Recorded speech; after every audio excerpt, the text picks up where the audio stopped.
السلام عليكم ورحمة الله وبركاته. الحمد لله رب العالمين حمدا يوافي نعمه ويكافئ مزيده. أشهد أن لا إله إلا الله، أشهد أن محمدا عبده ورسوله. اللهم صل وسلم وبارك على سيدنا محمد سيد الأولين والآخرين سيد الكونين وعلى آله وأصحابه ولبيته وذريته أجمعين وبعد. اللهم بك أسبحنا وبك أمسينا وبك نحيا وبك نموت وإليك النشور. اللهم إنا نسألك خير هذا اليوم وخير ما فيه وخير ما بعده، ونعوذ بك من شر هذا اليوم وشر ما فيه وشر ما بعده. بسم الله الذي لا يضر مع اسمه شيء في الأرض ولا في السماء السميع العليم. بسم الله الذي لا يضر مع اسمه شيء في الأرض ولا في السماء السميع العليم. بسم الله الذي لا يضر مع اسمه شيء في الأرض ولا في السماء السميع العليم. Baik Bapak Ibu Saudara yang makan Allah, kita masuk ke kajian hikam. Hikmah yang akan kita baca pada pagi ini mengenai kriteria guru rohani. Dalam bahasa ahli zikir disebut mursyid atau disebut murabbi. Kalau bahasa kita kiai rohani. Kiai banyak, tapi yang membimbing kita siapa? Ini yang disebut murabbi atau mursyid. Sebelumnya mari kita mulai kajian ini dengan berkahan surah Al-Fatihah. Semoga Allah membuka hati ini, pikiran ini, dan kebaikan-kebaikan di bumi ini. Al-Fatihah. A'udzubillahi minasyaitonir rajim. Bismillahirrahmanirrahim.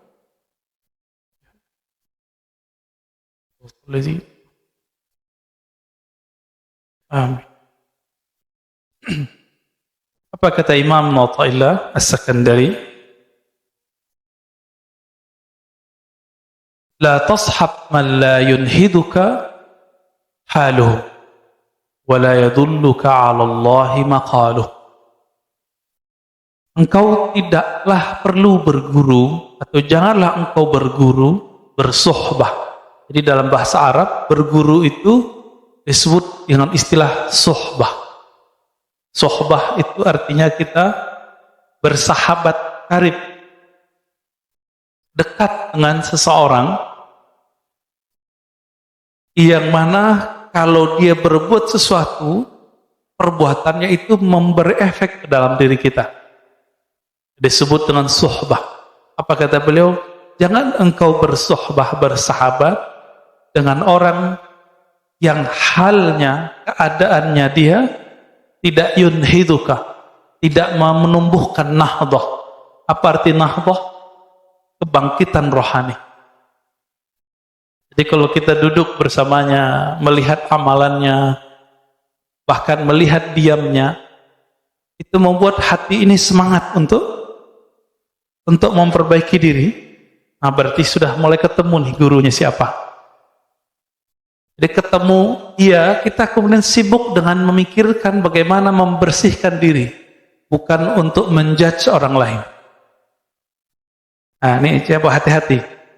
Kalau ketemu guru, ketemu dia, bikin kita ingin mencari pisau, mencari senjata untuk nyalahin teman. Itu bukan guru antum yang hakiki. Ya, itu setan berbaju ustad. Mohon maaf ya. Jadi setan itu bajunya banyak, Pak.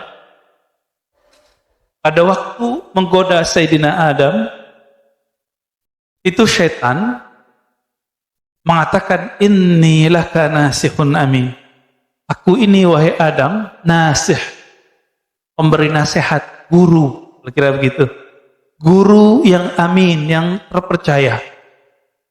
Kenapa Nabi Adam kemudian terpedaya? Karena Nabi Adam tahu iblis itu sudah ribuan tahun menjaga surga.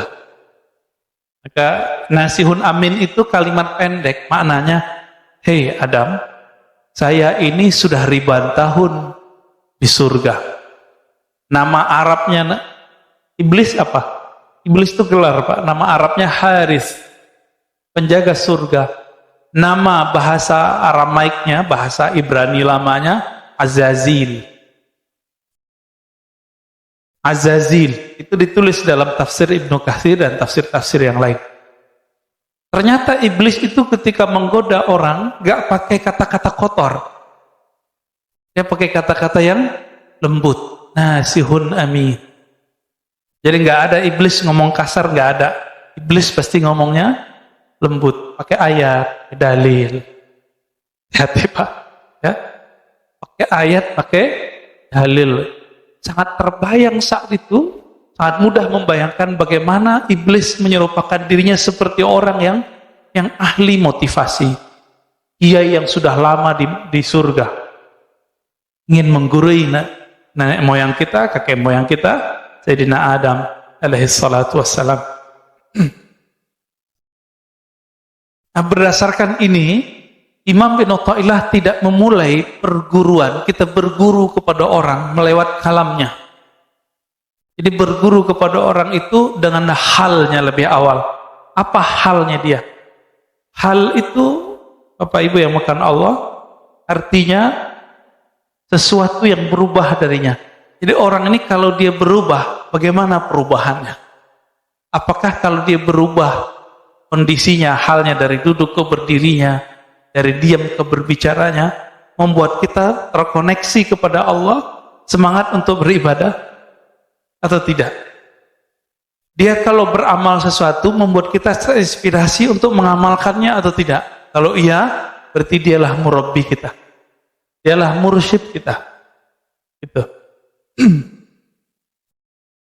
La tashab man la yunhiduka haluh.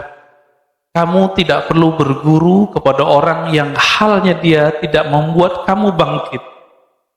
Wala yadulluka 'ala Allahi maqaluh.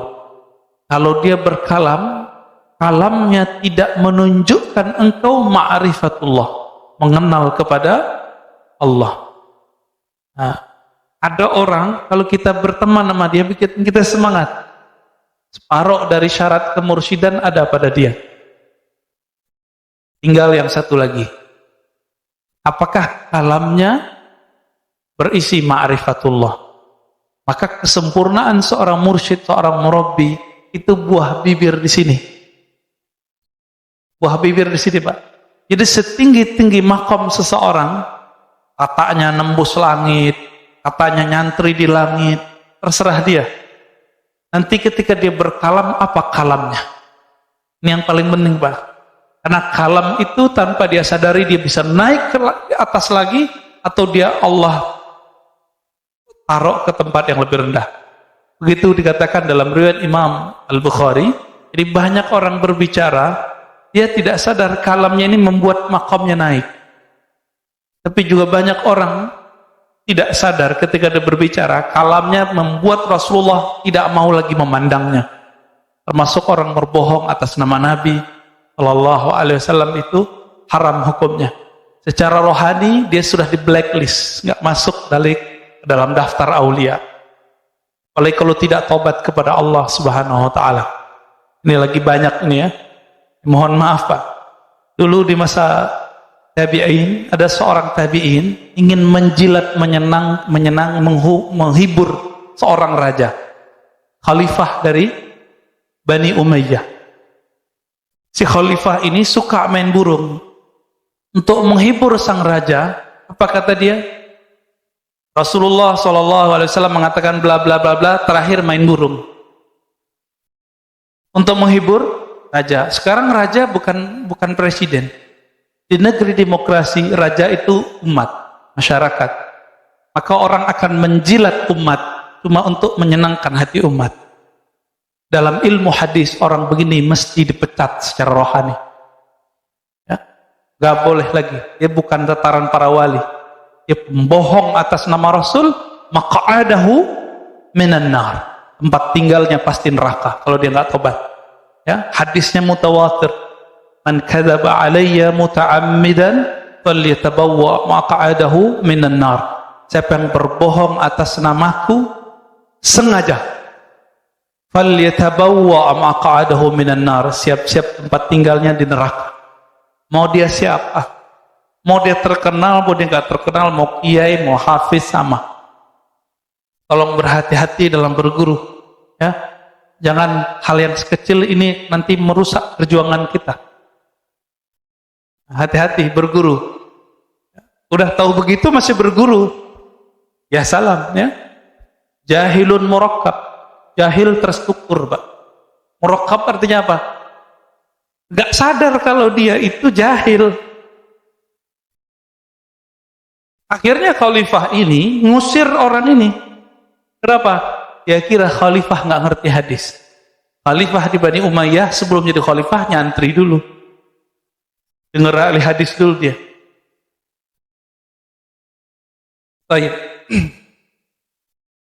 Wala yadulluka 'ala Allahi maqalu. Mursyid itu 50%-nya ada di kalamnya. Apa buah bibirnya? Maka mursyid yang mengarahkan kita kepada Allah, pasti buah bibirnya Allah Rasul, Allah Muhammad, Allah Muhammad, Ahmad Muhammad. Udah gitu aja Pak buah bibirnya. Jarang dia berbicara selain itu kecuali lagi bercanda. Maka disinilah terungkap bahwa martabat kewalian itu beragam. Martabat kewalian. Tingkatan para wali itu, ada wali yang mengajarkan hanya sekedar fi'lullah, perbuatan Allah. Disebut ma'rifatul af'al. Si wali ini mengajarkan, oh ini loh alam semesta, ini ciptaan Allah, ini biasa. Ini rata-rata nih mursyid di sini. Guru-guru ngaji, ustadz-ustadz di sini nih. Kalau ada orang sakit, oh sabar ya, ini ujian dari Allah, itu mah biasa Pak. Tapi ada level 2, ma'rifatul asma. Guru yang sudah mengenal nama-nama Allah. Karena pintu menuju surganya Allah, pintu menuju taman-tamannya Allah adalah nama-namanya. Kita di dunia ini cari nama, Pak. Kenapa orang kuliah sampai doktor? Sarjana S1, S2. Udah dokter mau cari profesor. Itu mau cari tambahan nama. Biar di depan namanya atau di belakang namanya ada tambahan. DR, DRS, DRA dulu ya. Teman-teman Pak Mirwan tuh masih ada doktorandes kan? Masih ya? Kirain udah enggak Pak. Dulu orang BA aja udah sangat bangga. Dulu orang SAG, sarjana alam gaib, itu udah bangganya bukan main Pak. Tapi sekarang orang magister aja lewat, ya, pengen nambah lagi dokter. Begitulah manusia gak puas-puas. Ya. Orang cari nama. Ada orang udah gak nyari nama gelar akademis. Sekarang dia nyari gelar rohani. Maka dalam dunia tarekat, ujian seorang murid adalah ingin mencari gelar kemursidan. Nah ini ujian para salik. Ingin dapat ijazah dari gurunya supaya disebut sebagai mursyid. Nanti di depan namanya ada gelar syekh. Oh, itu berat itu.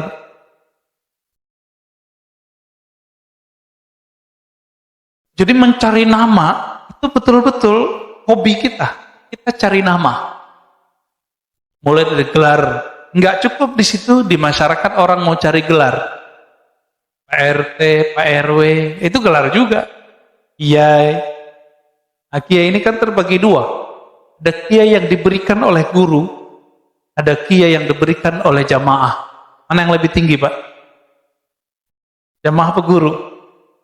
Yang ngerti ilmu itu jamaah apa guru? Jadi, kalau antum ini jadi ustadz, ditinggalin jamaah gak usah sedih. Tapi kalau ditinggalin sama guru, kita bisa sedih, Pak.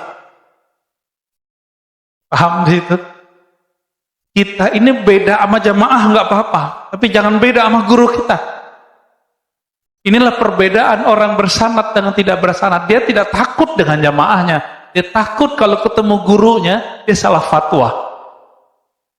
Hari ini kita saksikan orang takut sama jamaahnya, orang takut sama umatnya, akhirnya ngibulin umat, berfatwa yang menyenangkan umat.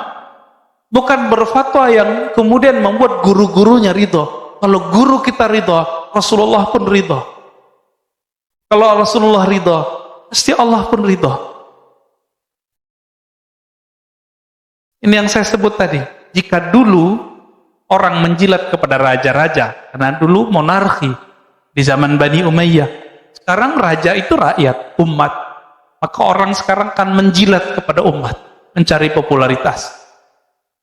Takut ratingnya jatuh. Takut nggak dipanggil ustadz lagi. Takut nggak ngajar lagi. Maka dia berbohong atas nama Rasul, berbohong atas nama Allah Subhanahu wa taala. Naudzubillah min dzalik. Jadi hati-hati cari guru, jangan merusak rohani kita cuma karena kita berguru kepada orang seperti ini. Bapak Ibu rahmatkan Allah, satu kali Nabi SAW ditanya mengenai man khairun nas. Di riwayat lain, man auliyaullah. Siapakah manusia terbaik? Siapakah wali-wali Allah? Apa kata Nabi? Yang orang-orang yang jika engkau pandang mereka, memandangnya, membuat kita teringat Allah Subhanahu wa taala. Berkumpul dengan mereka, berkalam-kalam dengan mereka, membuat hati kita terarah menuju Allah Subhanahu wa taala.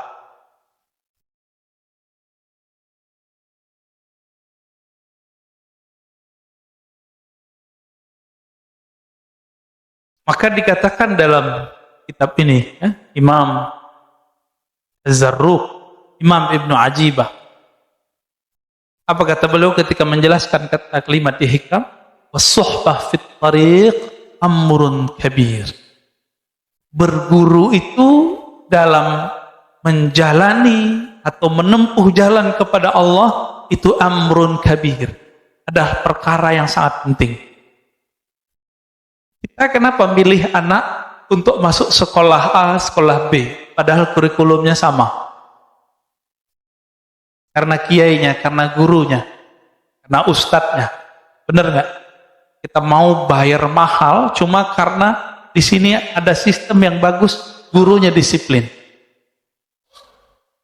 Untuk anak, untuk kesusahan dunia kita begitu Pak. Untuk akhirat begitu nggak? Ya, tepat nggak berguru? Inilah makna dari kalam beliau. Oleh karena itu muncullah suatu kalimat dari Abu Yazid Al-Bustami. Ini bukan hadis ya. Ini kalam ulama salafus saleh, wafat 261 Hijriah, sezaman dengan Imam Muslim. Man la syaikha lahu fa syaikhuhu syaitan. Yang tidak punya guru mursyid, maka gurunya adalah syaitan. Nanti was-wasnya yang main. Itulah yang terjadi pada orang-orang, baik dia orang-orang spiritualis ataupun pergerakan. Ya? Kita udah punya pergerakan nih harakah, tapi nggak punya murabbi rohani. Punya murabbi, tapi murabbinya pun tidak punya murabbi. Nggak nyambung kepada Rasulullah SAW. Apa yang terjadi? Ya siap-siap saja. Was-was yang muncul adalah was-was syaitan. Dikira itu dari Allah, dikira dari Nabi, padahal dari syaitan. Kita sudah membahas di kitab Ar-Risalah Al-Qushairiyah. Setiap hari ada khatir, ada lintasan masuk ke dalam diri. Ada berapa banyak lintasan masuk ke dalam diri kita? Nah, ini belum saya sebutkan di Risalah Qushairiyah. Ya. Dalam kitab Imam Al-Qattani disebutkan dalam kitabnya Khabi'atul Qaun. Jadi perbendaharaan alam. Setiap hari ada lintasan masuk ke dalam kalbu kita sebanyak 70.000. Lewat aja. Kadang masuk dengan sebab nonton TV, dengerin pengajian, melihat tetangga, melihat ada orang tengkar, melihat ada orang yang mesra, melihat ada orang maksiat, melihat ada orang taat, itu muncul 70.000. Sedangkan jam kita cuma 24 jam. Tinggal dihitung Pak, berapa detik itu. 70.000 masuk setiap hari. Kalau itu tidak dibarengi dengan cahaya kalbu, maka lintasan ini belum tentu dari Allah. Jika lintasan itu dari Allah, ciri-cirinya bertambah ma'rifatnya kepada Allah. Dia mengenal Allah lebih banyak. Nomor 2, jika itu berisi perintah kebaikan, maka dia dari malaikat. Jika itu bersumber dari diri kita, biasanya tumbuh syahwat. Jika bersumber dari syaitan, dari iblis, maka yang terjadi apa? Bertambah syak dan was-was, bertambah sombong. Ini tadi saya cerita tentang Nabi Adam. Nabi Adam yang goda siapa? Bukan setan Pak, langsung engkongnya. Siapa? Iblis. Namanya siapa tadi? Azazil. Bahasa Arabnya Harith. Tolong diingat. Syaitan ini setiap hari ngirim tentaranya sekitar 70.000 kepada orang-orang. Ini disebut bayangan-bayangannya atau tentara-tentaranya. Di Quran disebut junud. Tentara Allah, tentara setan. Ada 2. Jadi si Azazil ini, Bapak harus tahu, Azazil ini dulu bertirakat di surga. Sampai dia dekat kepada Allah dan memandang Allah, berkalam-kalam dengan Allah. Maka si iblis punya ma'rifatullah. Hati-hati. Si iblis punya ilmu ma'rifat, Pak. Iblis ini punya ilmu bagaimana cara menceritakan tentang Allah. Si iblis ini kemudian mempunyai 70.000 prajurit ring 1. Ini ring 1 kita sebut nih. 70.000. Ini ring 1 ini Bapak Ibu yang makan Allah, jika Azazil tugasnya menggoda para nabi, maka ring 1 ini tugasnya apa ya? Menggoda para wali. Jadi wali-wali Allah itu dikirimin kepada mereka kalam-kalam yang dulu didapat oleh Azazil waktu dia bertirakat di surga. Hati-hati Pak. Ya, jadi tidak semua kalam-kalam rohani yang didapat oleh seseorang, meskipun itu tentang Allah, itu semuanya dari Allah. Siapa tahu dari iblis. Tapi yang dikatakan iblis benar nggak? Jika itu tentang bab hakikat, dia benar. Nih, coba kita bilangin, kita kasih tahu, iblis pun nggak berani berbohong tentang hakikat, nggak berani bohong. Jadi kalau dia cerita tentang keesaan Allah, keindahan Allah, itu dia nggak berani bohong.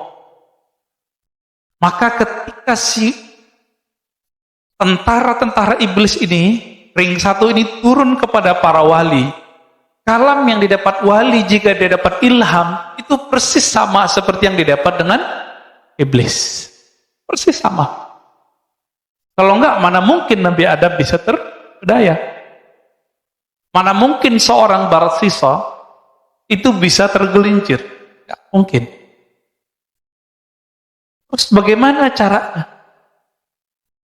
Makanya kalimat belakang dari teks ini, wala yadulluka 'alallahi maqaluh, tidak mengajarkan kepada Allah tentang Allah kalamnya. Tentang Allah itu dibagi 4. Untuk fisik namanya hukum syariat. Untuk nafsiyah kita, jiwa kita namanya tariqah. Untuk pemahaman kita namanya haqiqah. Untuk keilmuan kita disebut dengan ma'rifah. Ini pembagian begini ulama kita yang bagi, Pak. Ya. Sebagaimana ahli fikih boleh membagi hukum, ahli hadis boleh membagi jenis-jenis hadis, maka ahli qalbu pun membagi supaya muridnya gampang memahami. Bagaimana? Kenapa saya sebut 4 tadi? Syariah, tariqah, apa tadi? Haqiqah, hakikat, ma'rifat. Si iblis bawa ma'rifat paling ujung. Jadi semua orang beramal supaya dapat paling ujung ini. Iblis kan dulu sudah dapat ini dan dia simpan dalam memorinya. Dia kirimlah memori itu kepada tentaranya ring 1 tadi. Tentaranya ini datang kepada wali-wali, membisikkan hal yang sama. Cuma ingat, nomor 2, 3, dan 4, iblis bisa menyamar. Tapi nomor satu, yang paling bawah tadi apa? Syariat. Iblis nggak bisa nyamar, Pak. Iblis nggak bisa nyamar. Jadi setinggi-tinggi makom seorang wali kiai, itu tetap testing awal dan akhirnya itu di syariat. Dan itu terlihat dari kalamnya. Maka gampang ngecek ini wali Allah atau wali setan. Nih mohon maaf nih, di antara wali-wali itu ada wali namanya wali sufi, karena dia soleh. Ada wali namanya malamatiyah. Malamatiyah ini wali, tapi tidak mau menunjukkan kesolehannya. Jika mereka ada di sisi kita, mereka itu ujian bagi kita, Pak. Mereka itu nguji Pak Mirwan. Sholatnya nanti khusyuk atau ingat orang itu. Nanti kalau Pak Mirwan ketemu, Pak, kita lagi sholat nih, depan masjid dia berisik. Dia nggak ikut sholat sama kita, padahal dia nanti sholat juga. Berisiknya bukan main. Dalam sholat Pak Mirwan bilang, ini iblis ini. Terlaknat ente. Ada kalimat begitu, udah kemasukan iblis. Jadi orang-orang ini namanya wali malamatiyah. Apa arti malamatiyah? Adanya dia itu nguji kita bakal menghujat dia atau tidak, disebut malamatiyah. Suatu kali dulu ada, saya sering cerita ini ya, Udaib Alban, murid dari Syekh Abdul Qadir Jailani. Ceritanya dinukil oleh Imam Izzuddin bin Abi Salam dalam kitabnya Zubat. Apa kata beliau? Suatu kali Udaib Alban, di saat orang sholat di masjid, seorang qadhi agung telah memimpin sholat. Tapi Udaib Alban ini mirip-mirip kayak wali majzub. Apa contohnya ya? Habib Syekhon lah ya. Bikin berisik di luar. Maka terganggulah orang masjid. Hampir semua terganggu. Selesai sholat belum zikir, Assalamualaikum, Assalamualaikum, langsung orang ini berdiri, si imam ini, dan dia menerobos shaf. Sekedar ingin jambangin, ingin kasih pengajaran kepada orang yang berisik di depan masjid. Apa kata si hakim yang jadi imam ini? Wahai musuh Allah. Wah, kalimatnya langsung begitu. Hati-hati, Pak. Ini ciri-ciri orang nggak lolos kalau kena uji wali yang level 2. Kalau sama wali level 1 kebanyakan kita bener.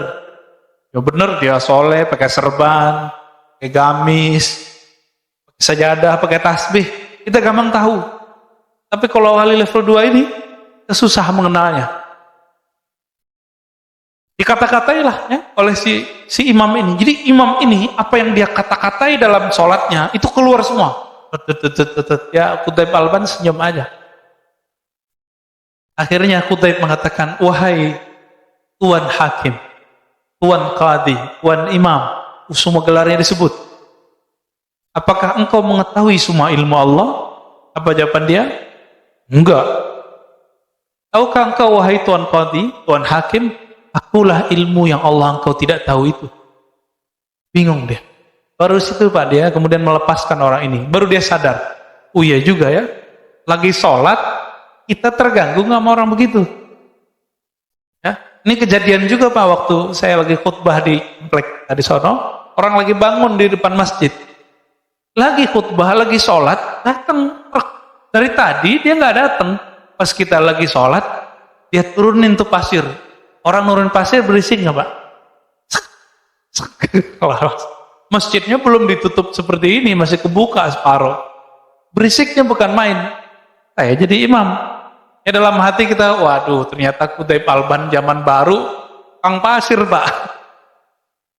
Habis sholat, itu muazzinnya ngutuk-ngutuk. Siapa tuh orang terlaknat yang ganggu kita sholat? Persis kalamnya seperti itu. Ini wali malamatiyah ini. Dia datang nguji kita.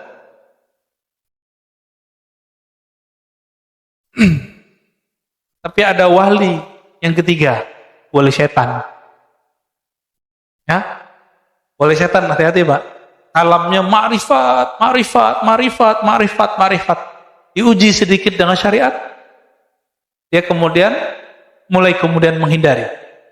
Wali itu kalau seandainya, ini mohon maaf, seandainya Bapak Ibu ketemu dia tidak sholat, belum tentu dia nggak sholat.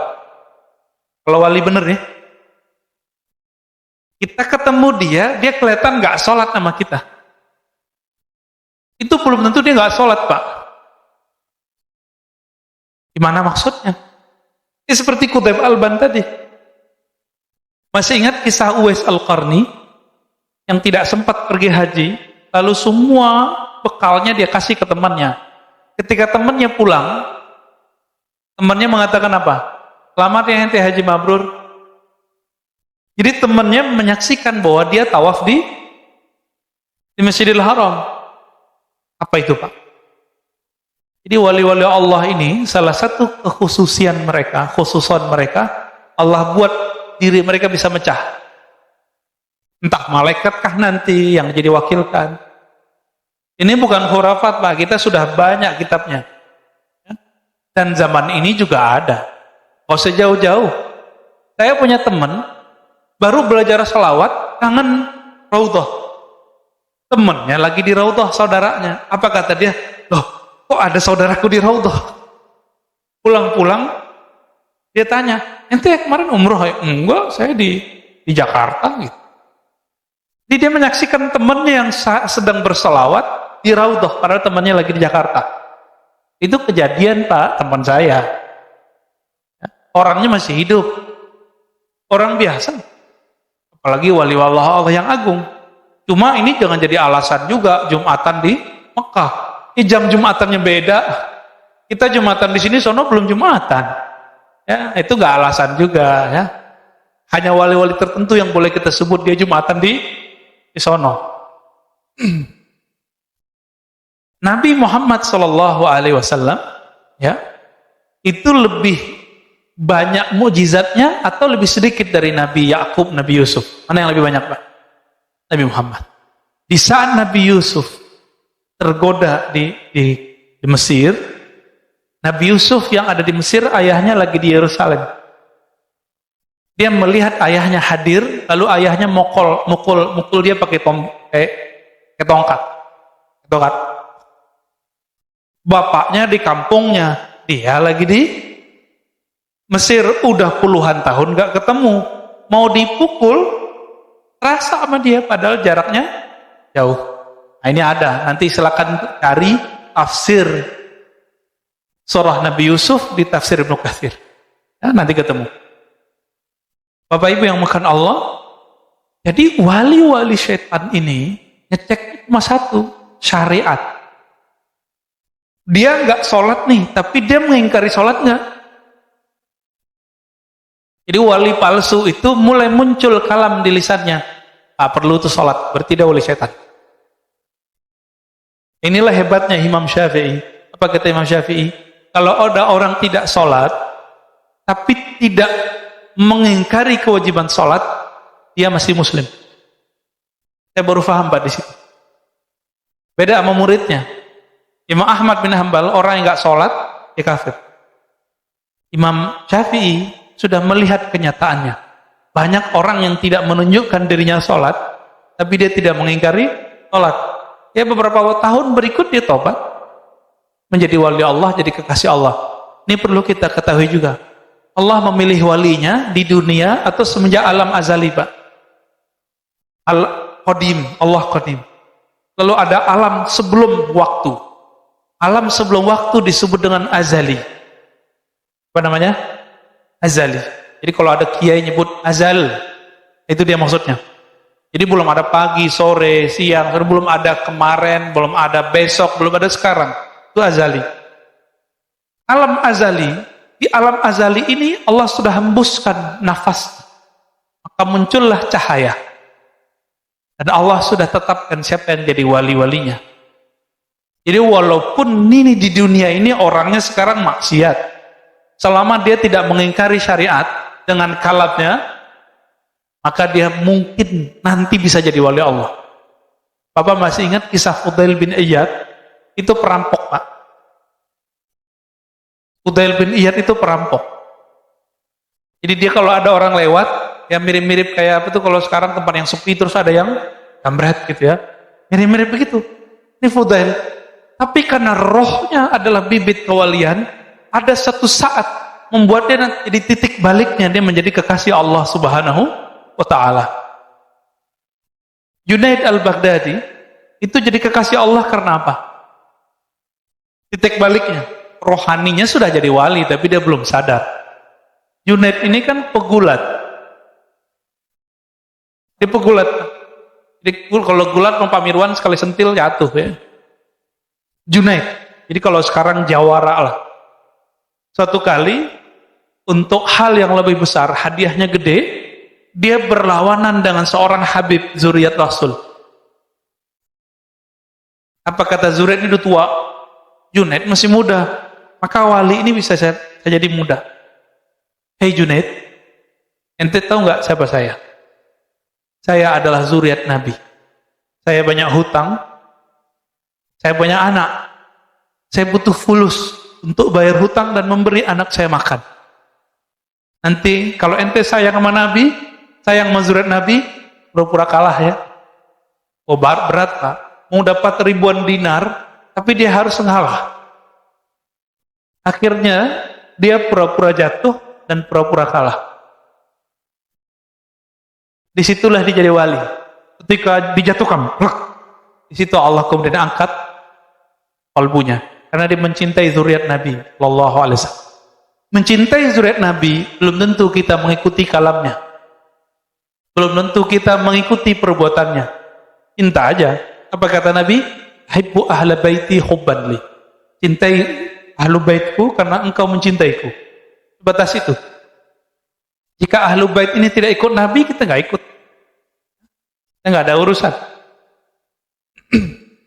Inilah makna ya. Man la syaikha lahu fasyikhu syaitan. Yang tidak berguru, gurunya syaitan. Dia sudah tahu cara ngecek ini orang wali Allah, wali malamatiyah, wali sufi, wali malamati, dan wali syaitani. Apa bedanya? Dia ingkar syariat atau tidak? Dengan kalam Pak. Ini di kalam, bukan di perbuatan. Tapi di kalam.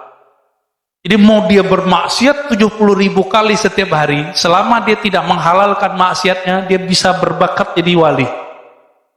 Tapi mau dia sholat 1000 rakaat, kalamnya kalam ma'rifat, setiap hari bermajelis dengan Allah, tapi dia bilang, sholat tidak wajib, yang halal haram. Udah Pak, itu wali setan. Dari mana kita tahu? Kita taunya dari kisah Syekh Abdul Qadir Jilani. Datang kepadanya setan berupa cahaya, setan yang ring satu tadi. Membawa ma'rifat iblis, ma'rifat iblisiyah. Dengan semua kalam-kalam yang mirip dengan kalam yang didapat oleh para nabi dan para wali yang lain. Tapi di ujung, jadi ini berhari-hari, bahkan bertahun-tahun, Syekh Abdul Qadir Jilani dapat kalam-kalam rohani isinya ma'rifat, itu dia terima. Iya. Ketika si yang punya kalam ini mengatakan, tahukah engkau wahai Abdul Qadir Jilani, semenjak detik ini semua yang haram halal bagimu. Langsung Syekh Abdul Qadir Jilani senyum. Iblis nih. Iblis ring satu. Tapi Imam Junaid ditanya, mungkinkah seorang wali berselingkuh? Mungkinkah seorang wali bermaksiat? Mungkinkah seorang wali terjebak korupsi? Mungkin. Selama dia tidak menghalalkan itu. Selama dia tidak menghalalkan itu.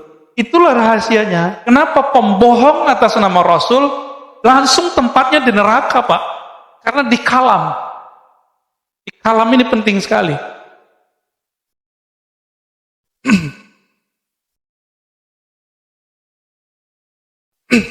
Apa kata beliau? Al-insan kasyajaratin nabita fil khala. Ruhnya manusia itu, jiwanya manusia itu seperti biji pohon yang tumbuh di tempat yang sepi, di tanah yang tidak ada yang punya. Kalau dia tidak punya guru, ibarat si biji itu kemudian tidak dipindahkan ke tempat yang bagus, lalu tidak dipupuk, tidak dirawat, tidak dipotong rumput-rumput yang ada di sekitarnya, tidak digemburin tanahnya. Kira-kira kalau itu padi, kalau itu jagung, jagungnya berbuah, ada isinya nggak? Kosong. Pernah ngelihat ada jagung tumbuh isinya kosong? Ya. Apa kata beliau? Seorang murid jika tidak berguru seperti tadi jagung tadi, jika tidak dipindahkan sedari kecil ke tempat yang baik, lalu dikasih pupuk, ya dijaga segala macam, dijaga airnya, dijaga panasnya, maka dia akan tumbuh seperti tumbuhnya jagung, buahnya tidak berisi. Dia berzikir tapi hampa, dia sholat tapi tidak khusyuk, dia berilmu tapi tidak ada ma'rifat, dia berilmu tapi tidak ada adab, dia berilmu tapi tambah sombong. Ini dia ciri-ciri orang yang belajar sendiri. Sombong, ternyata buahnya kosong. Hati-hati Pak. Ada juga orang yang dirawat, tapi dipetik sebelum matang. Nah, ini ada lagi nih kasusnya. Dia sudah dirawat, tapi nggak sabaran. Dia dipetik sebelum matang. Kalau pisang dipetik sebelum matang, gimana Pak? Kira-kira begitulah. Inilah yang terjadi. Cuma bisa disubstitusi. Dipotong-potong dan kasih garam lumayan enak juga. Ya, cuma segitu doang Pak. Nah, inilah yang disebut talbisu iblis, garam-garam ini. Dia belum matang kok, dipaksain. Cuma kalau dia udah matang, ini tidak ada akhirnya. Nikmatnya bikin candu. Inilah orang yang berguru, kalau dapat zikir, zikirnya akan bikin lazah di sini, ada kelezatan luar biasa dalam hati. Tapi lezat ini terserah Allah, kapan Allah mau kasih. Tapi sekali dikasih kelezatan, kita mau cari terus kelezatan itu. Itulah sebabnya kita mau antri di rumah makan yang enak.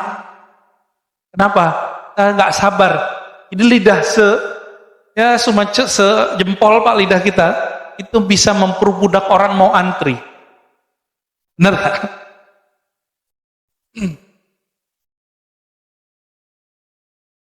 Itulah sebabnya Bapak yang melakukan Allah, orang-orang yang tidak berguru meskipun bijinya bagus gak jadi. Tapi ada orang udah tumbuh nih, udah agak sedang tumbuhnya, dilihat oleh seorang petani, wah ini kasihan nih kita pindahin, gak telat kok, masih bisa tumbuh. Sebelum nyawa ini berpisah dengan badan, belum ada kata telat. Berguru, cari ahli ma'rifatullah yang bersyariat, yang mengindahkan syariat dengan kalamnya. Ya? Ada orang soleh secara zahir, tapi kalamnya merendahkan orang, berbohong atas nama Rasul.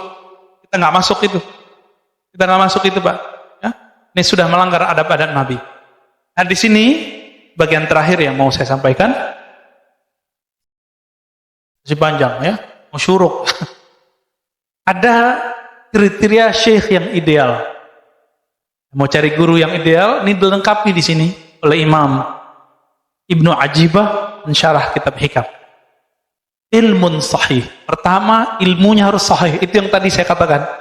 Ilmu yang sahih itu ma'rifatnya tidak membuat dia membatalkan syariat. Ya.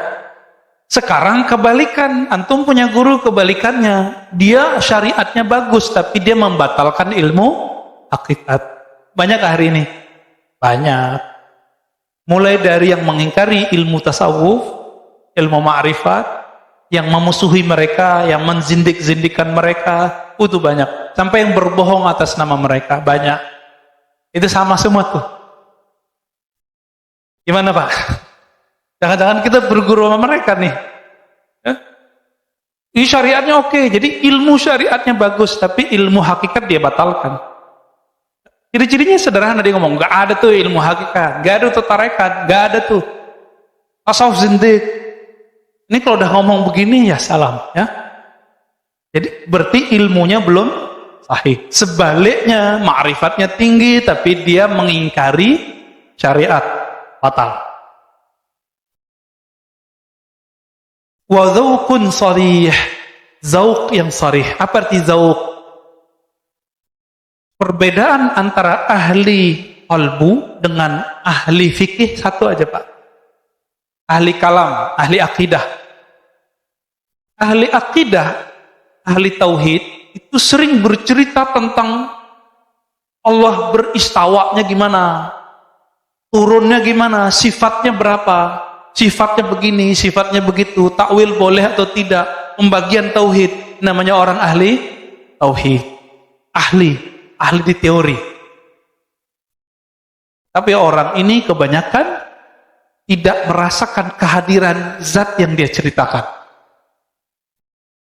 Dicek aja sholatnya Pak. Ini bisa ngomong Pak. Sajanah ini bisa ngomong, tempat ini bisa ngomong. Apa kata Imam Yahya bin Mu'adz Ar-Razi, Imam Salafus Saleh? Ahli kolbu itu bisa mencium harum semerbaknya kolbu para wali. Jika dia setelah menciumnya, dia akan mengejarnya. Bekas-bekasnya terlihat. Sajadah ini bisa ngomong, siapa aja yang sholat di sini dia bisa ngomong.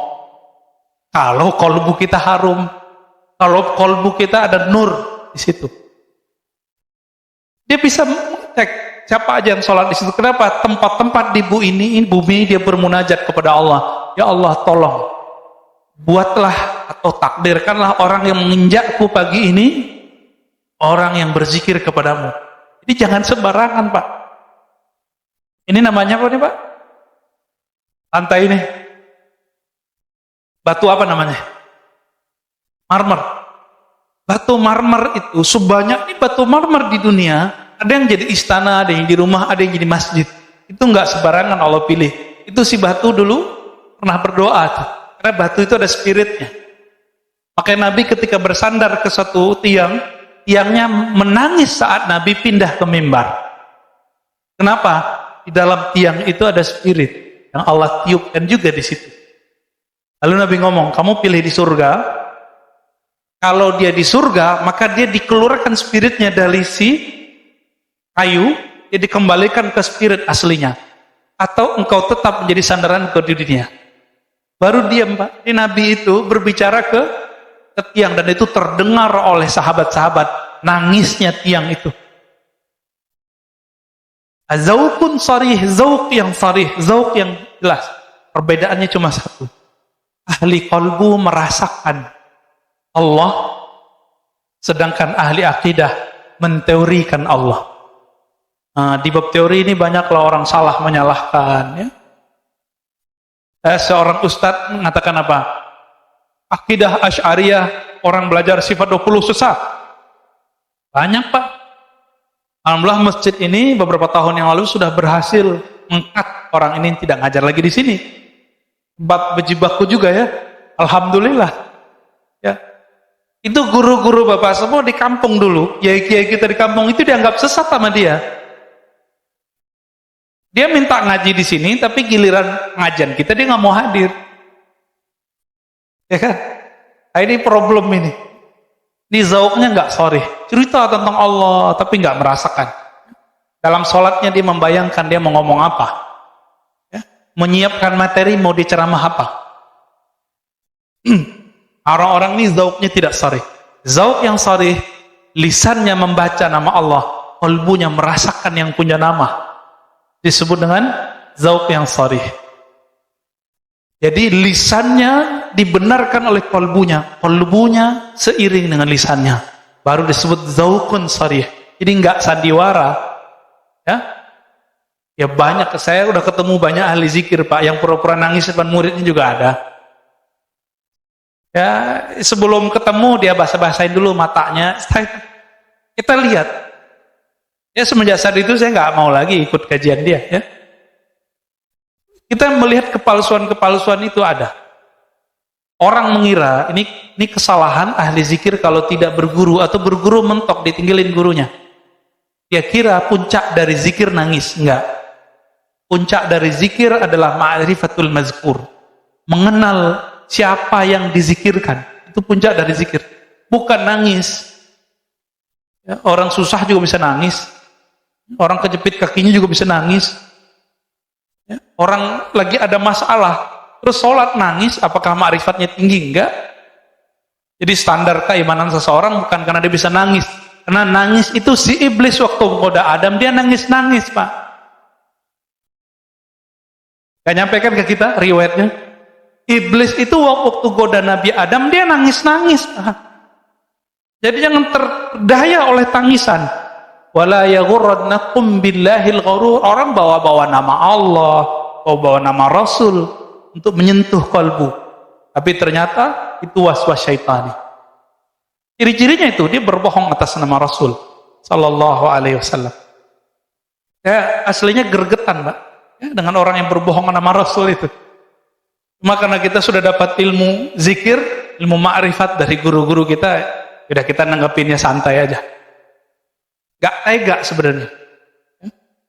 Kalau ahli hadis yang asli, ya Ali Mustafa dulu, guru saya, itu ngisi di Selas TV nasional.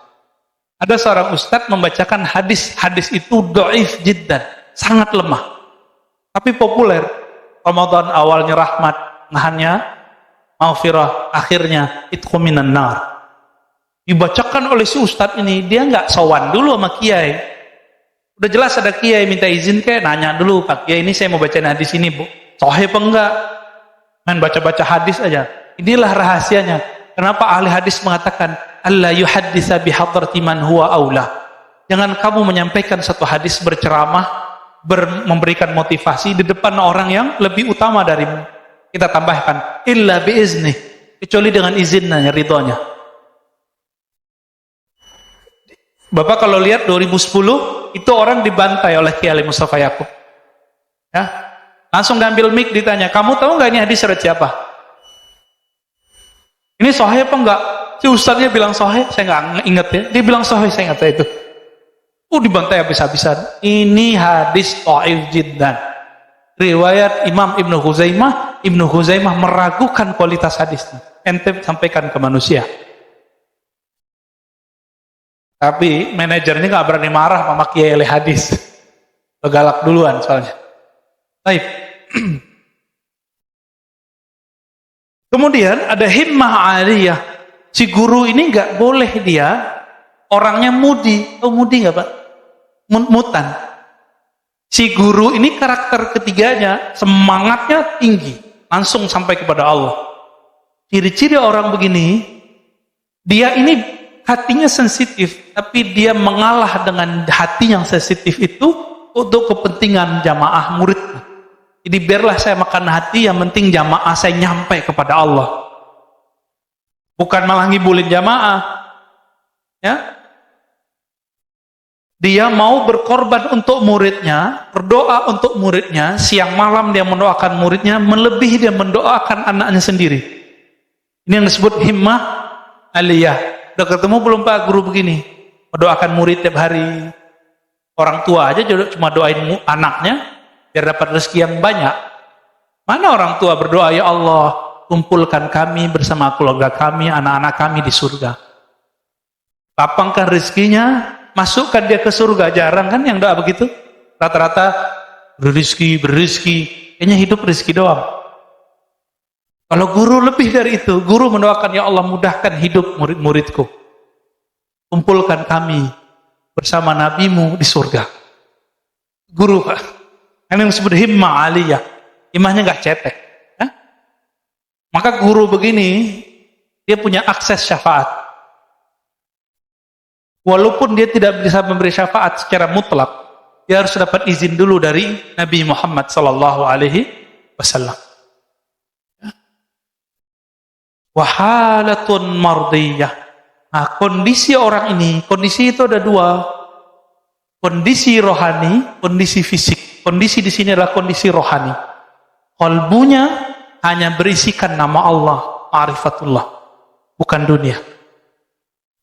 Ini yang disebut hal. Hal artinya perubahan-perubahan. Keadaan dia kalau berubah dari Allah, Rasul, Allah, Rasul, Allah, Rasul, udah gitu aja. Cintanya cinta Allah, cintanya cinta Rasul.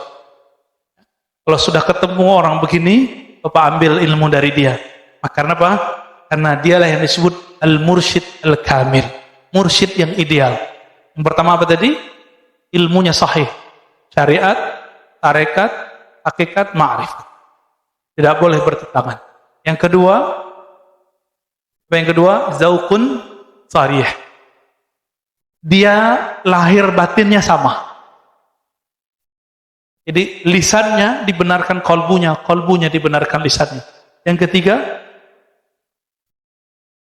himmah aliyah, semangatnya tinggi, tidak gampang futur.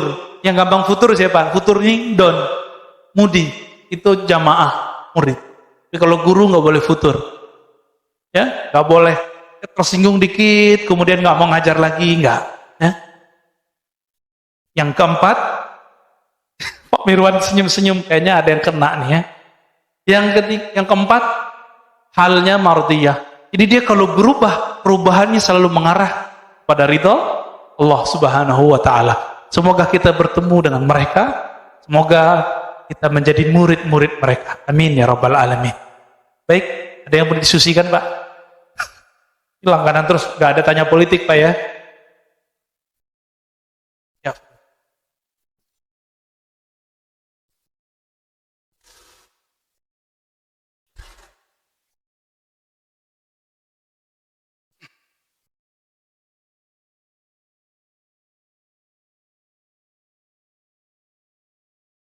Langsung aja Pak Mirwan.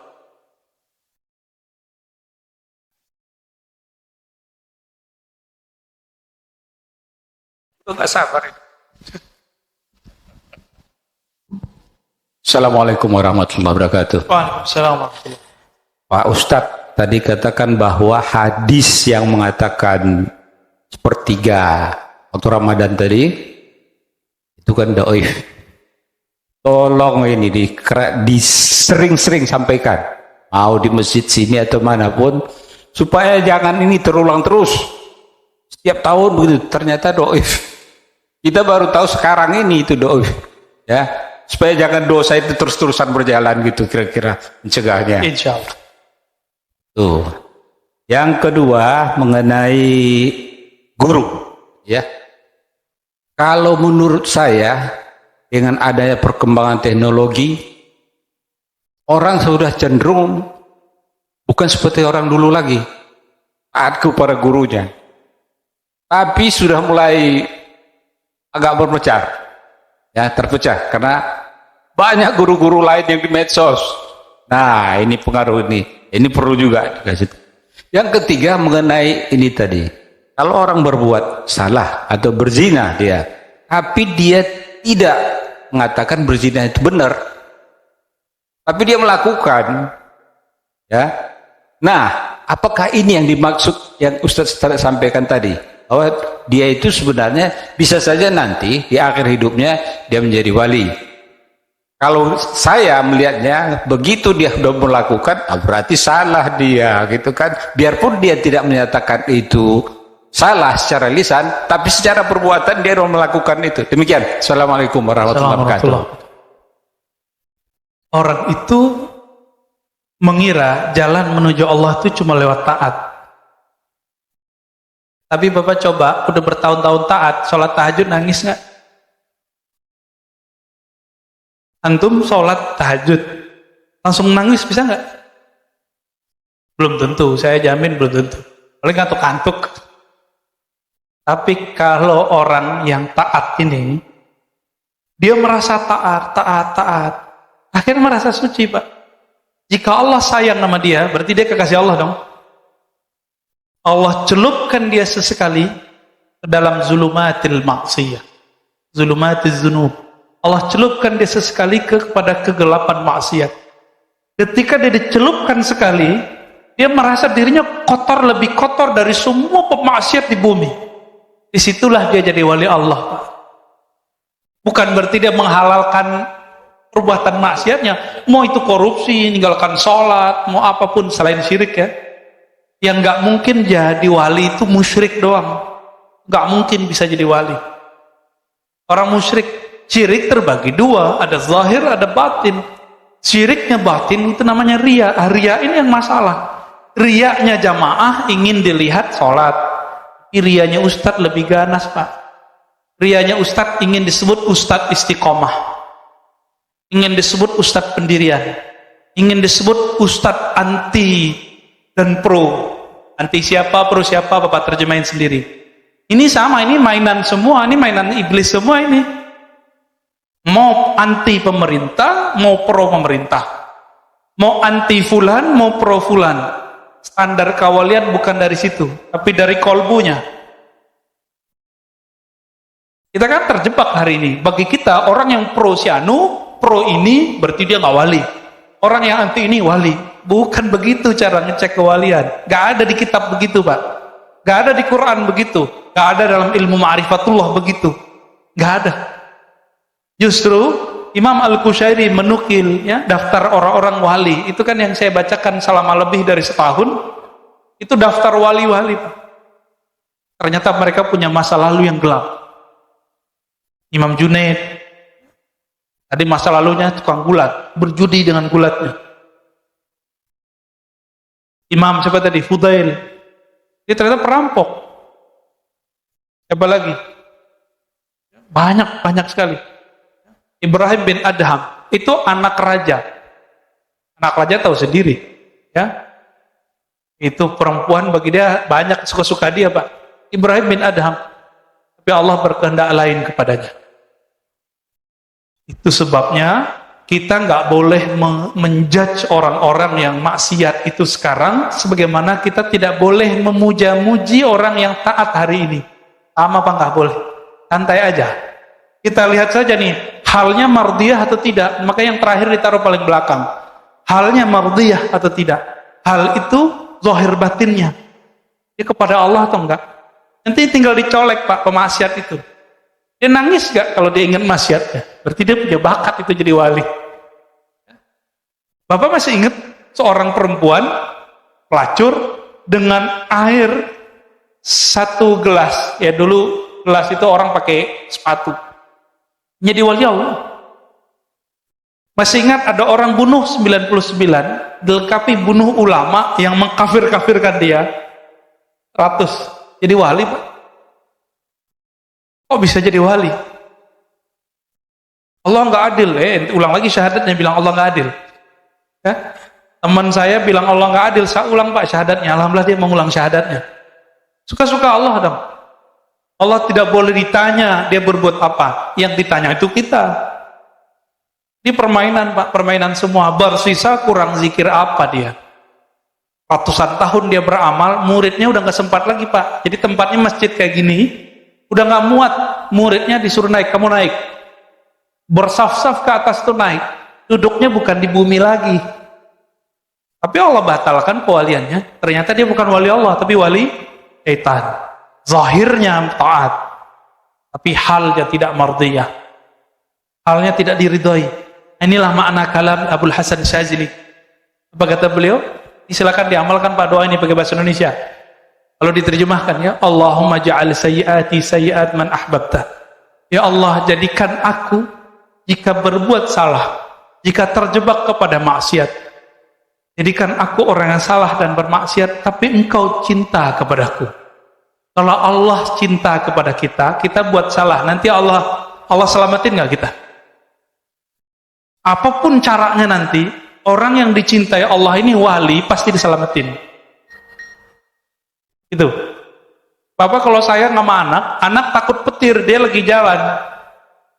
Ada petir, dia takut, dia nggak bisa berdiri, dia telepon, Pak, jemput saya di jalan ini. Kita nggak punya kendaraan, kita jemput, Pak, walaupun hujan. Anakku. Itu. Kira-kira begitu. Ya.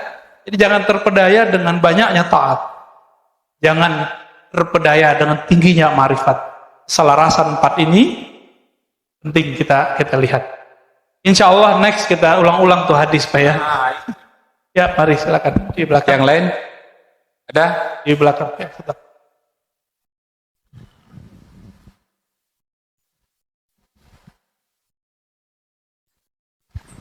Assalamualaikum Pak Ustadz. Waalaikumsalam warahmatullahi. Ini saya lihat di medsos, Bapak ada komen mengenai suatu kitab. Guru dan kitab itu satu paket, Pak. Bapak mengkhawatirkan, apa betul nih? Saya nggak tahu hoax apa enggak ya Bapak. Tapi Bapak, ya, saya lihat di medsos itu, Bapak mengkhawatirkan ada satu buku, ada satu kitab, saya lupa namanya, yang katanya ini bahaya untuk generasi-generasi mendatang kita. Betul loh Pak? Apa ya? Saya ngajar banyak Pak, sebutin aja. Dari medsos itu saya lihat Bapak punya nama, makanya saya ingin suatu komen dari Bapak mengenai ini. Karena Aduh, saya ngajar kayaknya kitab hampir di semua tempat. guru dan kitab itu kan satu Pak ya. Jadi kalau diajarin sama guru dengan kitab yang Bapak bilang itu berbahaya untuk generasi yang akan datang kalau diajarin. Saya lihat di medsos itu Pak. Saya lupa, saya nggak bawa HP-nya. Kalau nggak saya kasih lihat itu. Nanti kalau sudah bawa aja Pak ya. Iya. Kasih tahu saya. Ya itu. Baik. Kasih. Enggak, kalau komentar guru dan kitab satu kesatuan belum tentu Pak. Kitab ini ditulis oleh manusia. Benar nggak? Bisa salah nggak? Bisa. Nah, itu udah jawaban. Ya. Tapi kalau Al-Quran bisa salah nggak? Penafsiran terhadap Al-Quran bisa salah nggak? Bisa. Hadis benar? Belum tentu. Ada hadis sahih, ada hadis dhaif. Tadi hadis tapi dhaif. Sama mimpi, kata Nabi, juz'un min 64 nubuwah. Ya? 46 nubuwah. Mimpi itu 46 ada cabang-cabang kenabian. Itu salah satu ciri-cirinya adalah mimpi yang baik. Mimpi yang baik. Nah, kalau orang bohong atas sama mimpi, dia bohong atas sama Nabi. Hati. Ya, betul. Ada pertanyaan dari YouTube. Assalamualaikum warahmatullahi wabarakatuh. Apa yang mesti dilakukan kalau sempat dalam hati kita merendahkan orang yang tampak tidak lebih soleh dari kita? Yang pertama. Yang kedua, Assalamualaikum, mohon bertanya, apakah untuk mendekatkan diri dengan Tuhan dan melembutkan kolbu, kita harus belajar tasawuf? Dan apakah semua orang bisa mempelajari itu? Terima kasih. Wassalamualaikum warahmatullahi wabarakatuh. Assalamualaikum warahmatullahi wabarakatuh. Kalau kita merasa lebih baik dari orang, rendahkan orang gimana caranya? Gitu ya. Apabila kita tidak menyadarinya secara rohani, maka Allah jika sayang kita akan membuat kita sadar secara kontak. Kayak tadi, jika ada orang yang taat ini Allah sayang sama dia, terus dia merasa lebih taat dari orang Pak. Apa yang Allah lakukan? Allah akan celupkan dia ke dalam maksiat, sehingga ketika dia selesai maksiat, dia kemudian ingat lagi, dia merasa hina di situ. Tinggal pilih. Sadar sendiri atau nanti Allah yang sadarin. Ya. Dan yang kedua, Bapak Ibu yang bukan Allah, ingat satu hadis. Tidak masuk surga siapa yang di dalam dirinya ada 1 biji zarah kibr. Iblis itu kenapa tidak ada hak di surga? Karena di hatinya ada kibr. Ciri-ciri kibr sombong itu cuma satu, mengatakan seperti kata iblis, ana khairum minka. Ana khairum minhu. Aku lebih baik daripada dia, ya Allah. Iblis ngomong sama siapa, Pak? Allah. Berarti tidak semua orang yang bisa mengakses ma'rifat kepada Allah, dia kekasih Allah. Ya, iblis bisa ngomong begitu. Ya Allah, aku lebih baik dari dia. Berarti dia bisa dialog dengan Allah. Jadi ma'rifat iblisiyah ini, syaitaniyah ini, dia juga bisa komunikasi sama Allah, Pak. Tapi setiap kali dia mendapatkan suatu ilmu, dia bertambah sombong, bertambah sombong, bertambah sombong. Acaranya ingat hadis ini terus. Ya. Kalau masalahnya masalah yang lain, kalau masalah kehidupan, tinggal lihat aja ya. Kalau kita merasa lebih mulia karena harta, karena rumah, coba lihat. Si guguk, ayam, itu binatang-binatang sekitar kita, mereka kalau kenyang, nggak pernah bawa duitnya pulang. Bawa makanannya pulang. Jadi kalau dia kenyang, dia tinggalin nggak makanannya, walaupun dia kemudian masih butuh besok. Jadi setamak-tamaknya hewan sekitar kita, dia tidak pernah nabung, Pak. Dan kita sezuhud-zuhudnya kita nabung. Oh, kita kan manusia, Ustaz. Ya, itulah alasannya, ngeles lagi kan. Berarti kita ini emang ada kehinaan dalam diri yang kita buat alasannya ngeles begitu.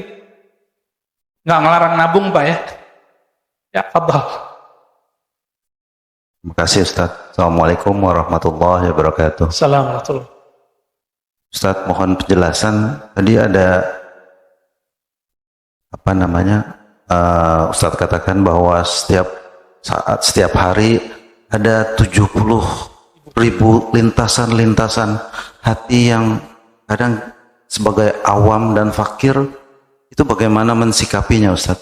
Apakah lintasan-lintasan itu apabila kefakiran dengan keawaman kita lama-lama dapat membentuk satu karakter yang melenceng atau mendekat begitu Ustaz? Mohon penjelasan Ustaz. Assalamualaikum warahmatullahi Assalamualaikum. Kenapa kita perlu berguru? Supaya lintasan-lintasan rohani itu tidak menjadi bumerang di akhir. Guru ini, kalau kita bersama dia, langsung lintasannya jadi baik semua. Kalau gurunya benar ya, yang tadi 4 syarat tadi. Secara zahir, guru itu harus bersanad, berijazah. Jadi maka kita kasih tahu, kita nasihatin diri kita sendiri, Bapak semua, kalau nyari mursyid zikir, pastikan dia bersanad, berijazah, mursyid. Pastikan dia punya ijazah. Boleh tanya temannya, gurunya, langsung ke beliau juga boleh. Orang tidak berijazah, kemudian mengangkat murid lagi. Ini bahaya ya. Saya kasihan sama murid-muridnya, dan kasihan kepada orang ini. Mau dia katanya zikirnya ribuan kali, mau dia sakti, mau dia kasyaf, itu nggak ada urusan. Ya, khawatir nanti yang masuk kepadanya bukan malaikat, tapi iblis ring satu. Makrifat yang masuk itu dari sana. Hati-hati. Nah, ini banyak, ya? Banyak sekali. Ada orang nganggap siapapun yang melawan dia akan mati karena dia ahli zikir la ilaha illallah. Loh, yang matinya juga ahli zikir la ilaha illallah kok. Karena lintasan itu masuk, dipoleslah oleh syaitan. Ente karena ahli zikir, orang yang tentang ente mati. Hanya apa yang begitu? Ya, ada seorang ustadz, dia ngaku begitu, polisi macam-macam sama saya, tunggu aja sebulan 2 bulan keluarga ente habis. Dia ngancam begitu. Ya, itu khatir. Jadi bagaimana caranya?